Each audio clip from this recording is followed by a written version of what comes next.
सनातन भक्ति शाश्वत चैनल के सभी दर्शकों को सादर नमस्कार। आज हम उपस्थित हैं नवरात्र व्रत की विधि को लेकर कि किस प्रकार कन्या पूजन और देवी माँ का पूजन नवरात्र में किया जाता है। नवरात्र व्रत में देवी पूजन पौराणिक शास्त्रीय पद्धति के अनुसार कैसे किया जाता है, आइए जानते हैं। शारदीय नवरात्र जो आश्विन माह में आते हैं, उसी की तरह वसंत ऋतु के अर्थात चैत्र नवरात्र का व्रत भी प्रेम पूर्वक करने हेतु शास्त्रों ने निर्देश किया है, क्योंकि श्रीमद् देवी भागवत महापुराण के अनुसार शरद और वसंत ये दोनों ऋतुएं संसार में प्राणियों के लिए अत्यंत दुर्गम हैं।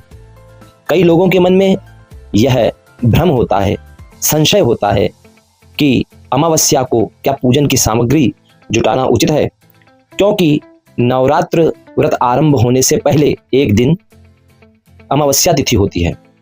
तब नवरात्र की तैयारी क्या हम अमावस्या तिथि को कर सकते हैं?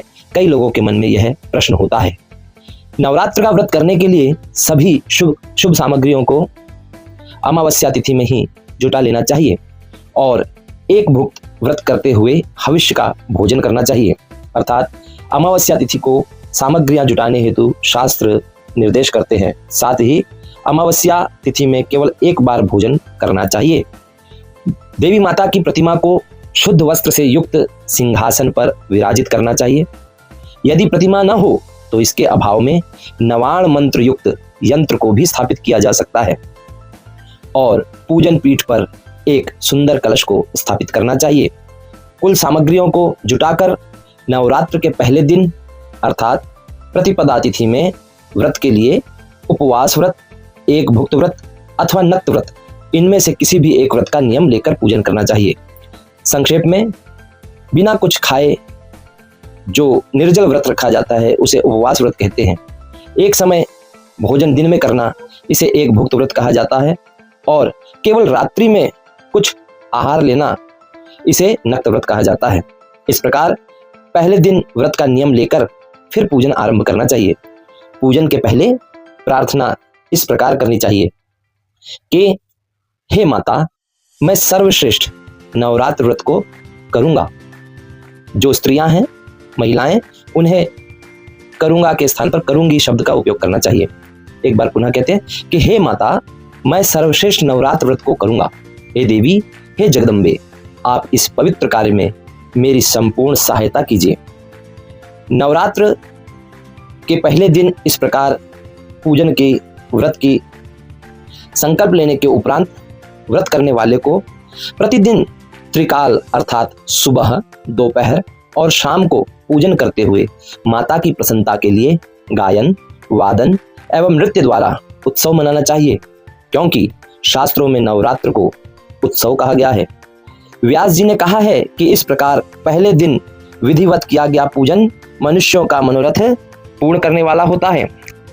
पुष्प, धूप, दीप, फल और नैवेद्य अर्पण करते हुए मंत्र उच्चारण द्वारा मां जगदम्बा का ध्यान और पूजन करना चाहिए।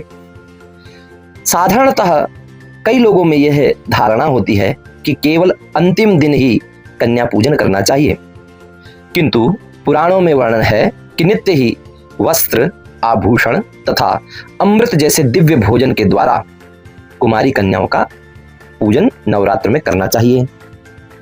प्रतिदिन एक ही कुमारी कन्या का पूजन करें अथवा प्रतिदिन एक एक कुमारी की संख्या बढ़ाते हुए या दुगुने तिगुने बढ़ते क्रम में या प्रतिदिन 9 कुमारी कन्याओं का पूजन करना चाहिए, यह शास्त्र मत है। अर्थात यहां स्पष्ट होता है कि अपने धन सामर्थ्य के अनुसार पूजन करना चाहिए। जिनके पास सामर्थ्य है उन्होंने धन की कृपणता नहीं करनी चाहिए। कन्या पूजन विधि में 1 वर्ष की अवस्था वाली कन्या को नहीं लेना चाहिए, क्योंकि वह कन्या गंध और भोग पदार्थों के स्वाद से बिल्कुल अनजान होती है, अनभिज्ञ होती है। 2 वर्ष से 10 वर्ष की कन्या का पूजन विशेष महत्व इसमें बतलाया गया है। इस प्रकार यह शास्त्र प्रमाणित है कि प्रतिदिन कन्या का पूजन किया जा सकता है, न कि केवल अंतिम दिन। विशेष रूप से यह प्रस्तुत जानकारी श्रीमद् देवी भागवत महापुराण के 3 स्कंध अध्याय 26 में राजा जन्मेजय और व्यास जी के मध्य संवाद रूप में हमें प्राप्त होती है।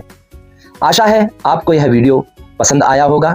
जानकारीपूर्ण लगा होगा तो कृपया हमारे इस प्रयास को अपना सहयोग प्रदान कीजिए। कृपया चैनल को सब्सक्राइब कीजिए। यह जानकारी अधिक से अधिक व्रती लोगों तक पहुंचे, इसीलिए शेयर कीजिए। लाइक करना ना भूलिए और कमेंट में जय माता दी अवश्य लिखिए। अपने अमूल्य सुझाव भी हमें कमेंट के माध्यम से अवश्य बताइए। शीघ्र ही एक और आध्यात्मिक जानकारी के साथ फिर प्रस्तुत होंगे। तब तक जय श्री राम, जय माता दी।